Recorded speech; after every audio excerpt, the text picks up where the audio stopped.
Hello, everyone, and welcome to my interview series. Today we have Lisa Yu. She is a citizen of the world and she's a digital beauty native, previously working at L'Oreal China, doing everything from digital transformation to heading up social media and influencer strategy. She now works at Genuine German, helping brands, international brands, enter the China market. I'm really happy to have Lisa here to discuss everything beauty in China today. Thank you so much for coming, Lisa. Thanks so much, Ellie. I'm very excited. So, Lisa, firstly, can you give me a bit of an overview about what you're working on now at Genuine German and GenLab? Yeah, sure. So my partner and I, he's called Damien, and we are both German. So the initial idea was to say, okay, to help German brands enter the Chinese market because we feel like China is a digital maze. It's very hard to navigate through. So we wanted to make a one-stop solution and make it very easy for people or for businesses to enter, no matter the size. So Genuine German is a full service marketing and e-commerce agency. And what we do is we work with the C-level suite to define a market entry strategy.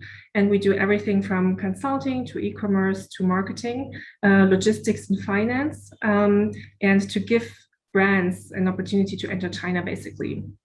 And from that, we gathered a lot of marketing and e-commerce knowledge. So we opened another company called GenLab. So Gen is standing for Gen Z and being genuine. And lab is for laboratories because we really believe in new rising consumer brands, D2C consumer brands. And what we are looking for are genuine brands with a purpose where the founder is really into the brand itself and wants to scale globally. So now we have invested in and are scaling two brands, one Chinese one and one Australian one. And the purpose is really to help them to grow, to build them up, and then maybe one day to go global. Fantastic, exciting. I like the fact that you're looking at brands from both sides, also Chinese brands as well as international brands. I think that will position you very well to sort of really scale and be able to understand both of those sort of the differences, because they are so different, aren't they? Their approaches and philosophies. So that's exciting. Great. Yeah. So in terms of the China beauty market, a very broad question, but what do you find is the most exciting thing happening for you right now? I think because I've been in the beauty industry basically my whole life. Started at L'Oreal in Germany, made a stop at Clarins in Shanghai, then another 3 years in Shanghai. So I feel like looking at broad history of Chinese beauty. I think in the beginning it was very much focused on big foreign brands like L'Oreal, Lauder, Lancôme entering China. Then we had this huge trend of Japanese J beauty and Korean K beauty, where mask trend, the Korean makeup look trend really swapped over with K-pop and the TV series. And just recently, I think everyone in the beauty industry has noticed the sunrise of C beauty or Chinese consumer brands and Chinese beauty brands like Perfect Diary, the Home Fashion Pro, the big ones really gaining attention.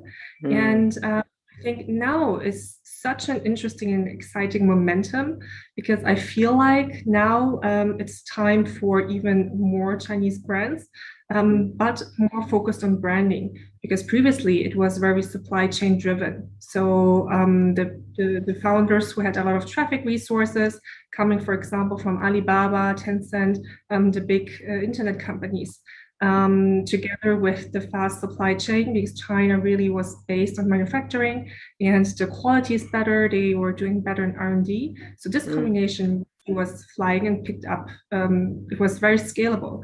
And I think now it's the moment for real, global Chinese brands basically to evolve and come up with more character and more layers. Yeah, I think that's a really interesting one because even people that don't follow China very closely, they in the beauty industry, they know Perfect Diary, right? Perfect Diary has been something that people have been talking about in Western circles for quite a few years. And their model, I've done some research and deconstructed a little bit, but they have so much money in marketing, and actually relatively small percentage goes into R&D. However, that is evolving, and I think now they're changing that, and they're putting much more money into R&D because Chinese consumers and also global consumers are becoming more and more discerning about the product, and ultimately that's the thing that they really, well, it's not the marketing is always and always will be very important part of the mix, but the R&D part is important. Absolutely. I think there will be a shift from a short-term ROI focused vision to a more long-term driven approach. So more investments towards branding instead of just for example, live stream where the ROI is very direct. Or for example, more investment into R&D to have unique products instead of fast OEM. So I think there will be a shift between those KPIs basically. Yeah, which is an exciting space, right? Like that's super exciting. And I think the idea of Chinese brands going global is also very exciting. And how that will happen and who will manage it first, and successes, it's all to happen in the next couple of years, I think. Very interesting. So then again, I guess for some of the brands that will be listening to this, they're smaller brands, indie brands from around the world, and also some clean beauty brands. What categories do you see having the biggest potential in China at the moment for smaller and indie brands? Yeah, so if we talk about category beauty, I would just very roughly divide it into skincare, color cosmetics, fragrance, and body. And I think for each of those four big categories, there are niche categories. For example, in skincare would be matte masks. So for example, the one, those are very on trend. Or for example, in color cosmetics, I think it's super interesting because the penetration in China for color cosmetics is actually super low. So if we look at Western and the US, skincare and makeup is almost 50-50. It's like 45 to 55%. But in China, the range is about I think 28-35-ish, and skincare is much more. So it's about 67% of the market. So meaning makeup actually has a very, it has a lot of potential. And a funny insight is that people from my team, they are post 95, Gen 00, I don't even know how to call them, born in the 2000s. And they are very, social and Instagram friendly. They post a lot of pictures. But day and night, there are two people, and I asked them once, I'm like, why don't you wear makeup to the office? Why do you look so different if you're out with your friends? And she just said, because I'm wearing glasses, I'm lazy, and I don't know how to do like daytime makeup. So that I find such an interesting insight, because young girls are used to heavy makeup, they're used to this transformational style. And I think it's partially because of Douyin, Red, or social medias, where they do a lot of before and afters. But unlike in Europe or in the US, we have very simple daytime makeup, maybe just 5 steps, 5 products. They do either nothing, bare face, or a full face. So I think that's a very interesting insight and approach for makeup. Yeah. And then for fragrance, the niche fragrances like Maison Margiela, very, very nice, interesting brand. Those are completely on the rise. However, the whole market is still a little bit small. But because my last position at L'Oreal was to bring, small brands or brands who has been acquired by the group, but not yet launched in China to China. And Maison Margiela was one of them. And so this trend, the whole niche fragrances part is, I think, definitely on the rise. And then for body, it is really transformational to make showering and body fun again, basically, because we have the traditional ones like Dove, or a couple of local ones, but there has been no really, innovation or transformation in terms of branding. Yeah, so Rocking Zoo is one example from the Chinese. From a Chinese entrepreneur. She's also a L'Oreal alumni. So that's very interesting. Yes, Rocking Zoo. I've seen that brand. It's a really fun brand. I think that there's a lot of fun in Gen Z Chinese brands. Like no matter what category, whether it's beauty or other categories, just there's a lot of color, a lot of personality. People are having a lot of fun with it, which I think in the West is not. It's not the same. It's quite a different trend. It's quite a different trend. It's interesting what you say about makeup, actually, because I think from an external perspective, a lot of people are seeing a lot of Chinese beauty brands doing very well in makeup. And hence, I have brands coming to me that are a little bit apprehensive about going into China with makeup because they feel that obviously if you're a very high end, it's quite different and the positioning is very different. So I think that's fine. But for a more mass or accessible price point, I think people are a bit scared because they're worried about going head to head with the Chinese brand. So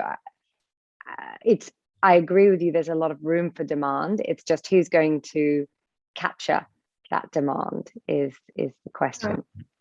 That's interesting because with Genuine German, one of our biggest clients is the Cosnova Group. They are the biggest in terms of market share for color cosmetics in a very low price range in Germany. So in Germany, they sell, of course, in those big players like DM, etc., etc. And their price points are down to €1, 1.29, and 4 or 5. And our business model with them is trade. So we are their sole trade partner and a marketing agency.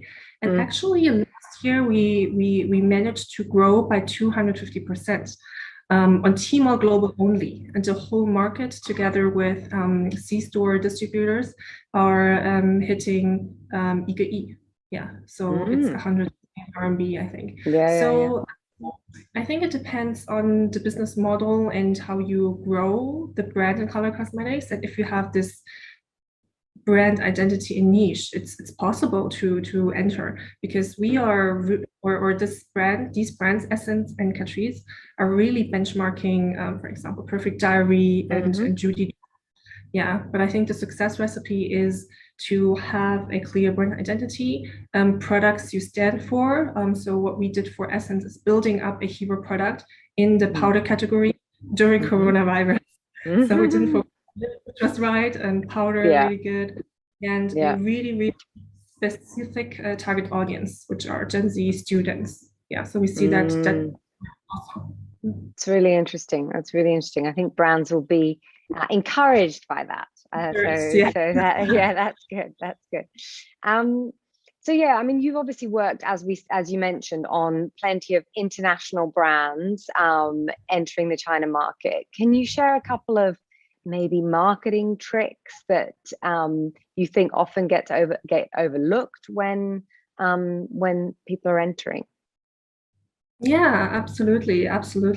So taking our success case as an example, Essence and Catrice, I think what I am really caring about is the long-term vision of the brand, because the marketing mix really makes it. Of course, we are working with Li Jiaqi, Livestream, Douyin, and those bigger KOLs, but at the same time, I think 50% of the budget needs to go towards branding, and I'm continuously trying to find smart ways to do it, because I'm from an influencer background, so I have seen or worked with pretty much all the KOLs in China, and I know their prices, so it's really, really expensive. If you don't do it hard, probably your whole budget goes into influencer marketing. So one approach we have taken is the approach of PR boxes, but very, very, very, very few trademark or TP companies know how to do it because they do not come from a brand perspective. we really integrate product marketing, PR, social with e-commerce.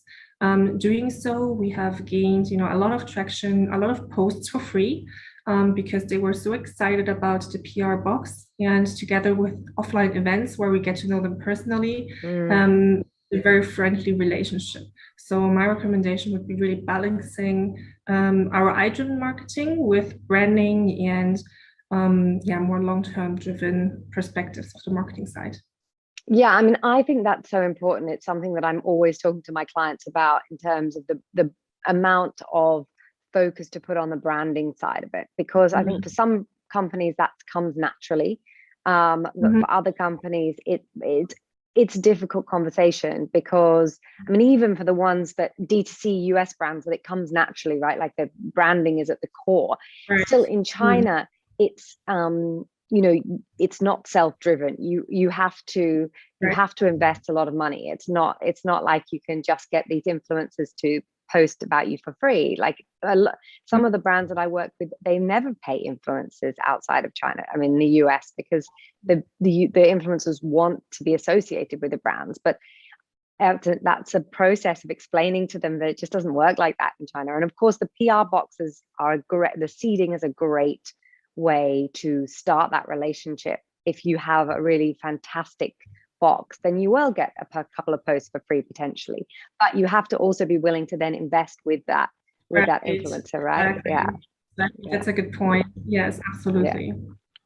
Yeah. I've seen some of the events on your WeChat that you've done, and they certainly look pretty spectacular. So I think that even, and as you said, even with brands like Catrice and Essence that are very low price point, you still do those really fancy PR events, because that's a way of positioning the brand, right, in the eyes of the consumer and making it aspirational. So I think that brands should definitely look at that when they're going into the market. And it's also great to hear that you mentioned this, but TPs generally, and when I'm advising brands, we normally would work with a TP and a marketing agency separately. Like, we want them to work together, but you have the marketing agency for the branding. But with you guys, because of your background, I suppose you have that point of difference, right, where you really have that marketing expertise. So that's really good. That's good for brands. Well, I guess just to end, is there anything that you think is really exciting that's happening in China in the beauty and wellness space that you want to sort of, you think people should know about before we finish? Absolutely. Yeah, so my passion or my mission these days is consumer brands going global, maybe starting from China. So I'm just in the last moves of finishing my MBA.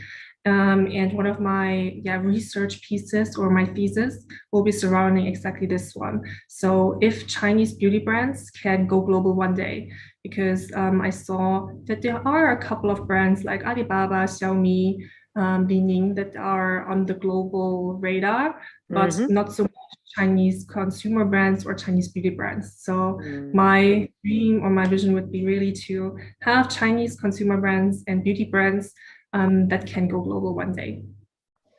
I think that's not if, that's when, and it's sooner rather than later.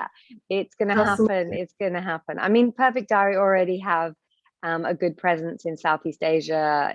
There's already a sort of move outside of China, but I think in the big Western markets, there's still a lot of work to be done, for sure.